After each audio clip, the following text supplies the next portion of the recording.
নমস্কার বন্ধুরা, রান্নার পরিভাষা চ্যানেলে আপনাদের স্বাগত জানাই। আজকের রেসিপি ইঁচড়ের ঘন্ট। চলুন দেখে নেওয়া যাক।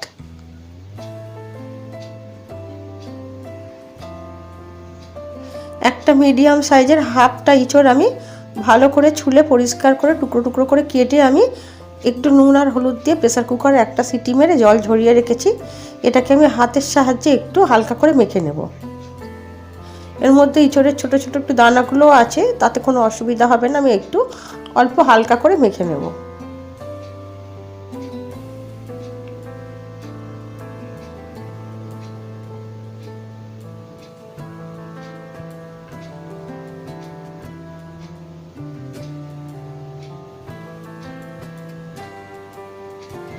ইঁচড়ের ঘন্ট বানানোর জন্য আমি এখানে ভিজিয়ে রেখেছিলাম আগে থাকতে কাঁচা ছোলা। 4-5 ঘন্টা আগে এই ছোলা ভিজিয়ে রাখতে হবে। ভিজিয়ে আমি জল ঝরিয়ে নিয়েছি। 200 গ্রাম নিয়েছি আমি চিংড়ি মাছ, নুন হলুদ মেখে নিয়েছি। একটা গোটা নিয়েছি পেঁয়াজ আর কিছু আলু টুকরো টুকরো পিস পিস করে কেটে রেখেছি।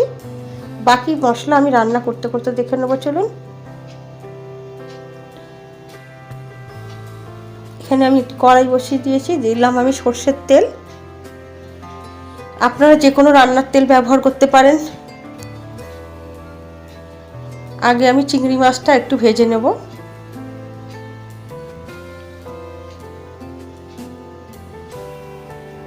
চিংড়ি মাছটা মিডিয়াম করে ভাজবো।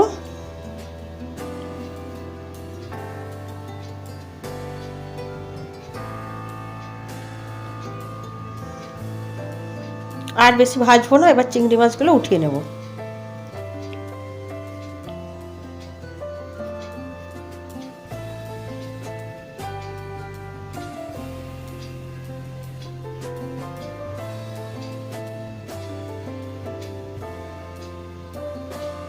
এই চিংড়ি মাছের তেলের মধ্যেই আরও কিছুটা তেল আমি বাড়িয়ে নিলাম।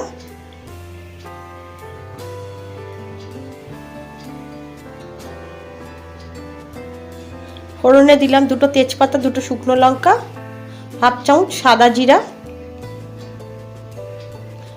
ফোড়নটা একটু লাল করে ভেজে নেব।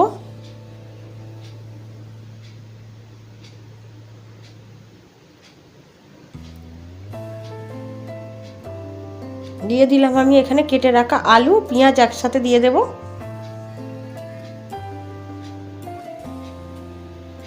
অল্প কিছুক্ষণ আমি আলু আর পেঁয়াজটা একটু ভেজে নেব।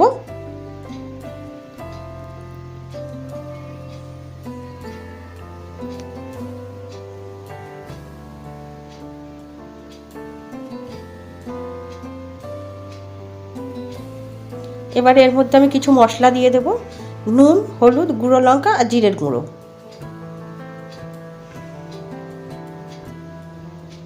আলুর সাথে খুব ভালো করে মিশিয়ে নেব।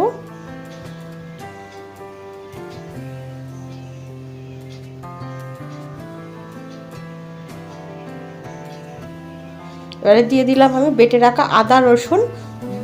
2 ইঞ্চি মতো দিয়েছি আমি আদা, আর 10-12 কোয়া রসুন আমি একসাথে শিলে বেটে রেখেছিলাম, সেটা দিয়ে দিলাম। দিয়ে এবার আমি ভালো করে একটু কষিয়ে নেব মশলাটা। খুব ভালো করে মশলা কষিয়ে নিয়েছি। এর মধ্যে এবারে দিয়ে দিলাম আমি মেখে রাখা ইঁচড়টা।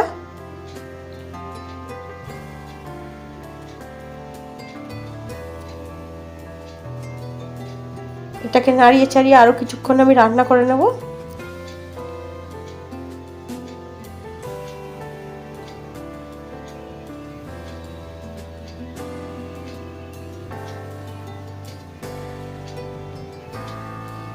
বারবার এটা খুন্তি দিয়ে ভালো করে নাড়াতে হবে।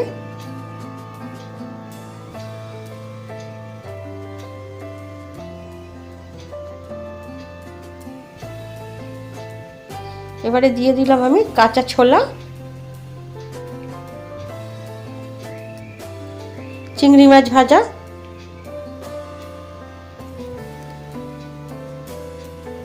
খুব ভালো করে আমি মিশিয়ে দেব।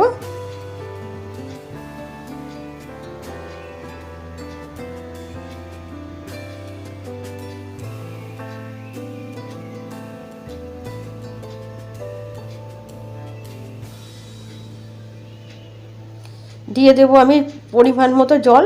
এটা যেহেতু ঘন্ট হবে, জলটা একটু বুঝে দিতে হবে। জলটা খুব বেশি হলে হবে না, মোটামুটি মাখা মাখা চচ্চড়ি মতো হবে, সেরকম বুঝে জলটা দিতে হবে। আঁচটা কমিয়ে আমি 5 মিনিট মতো ঢাকা দিয়ে রান্না করে নেব। ঢাকাটা খুলে নিয়েছি, খুব ভালো করে খুন্তি দিয়ে নাড়াবো। ঘন্ট ব্যাপারটা ভালো করে জমবে যদি খুন্তি দিয়ে ভালো করে এটা নাড়ানো চাড়ানো হয়।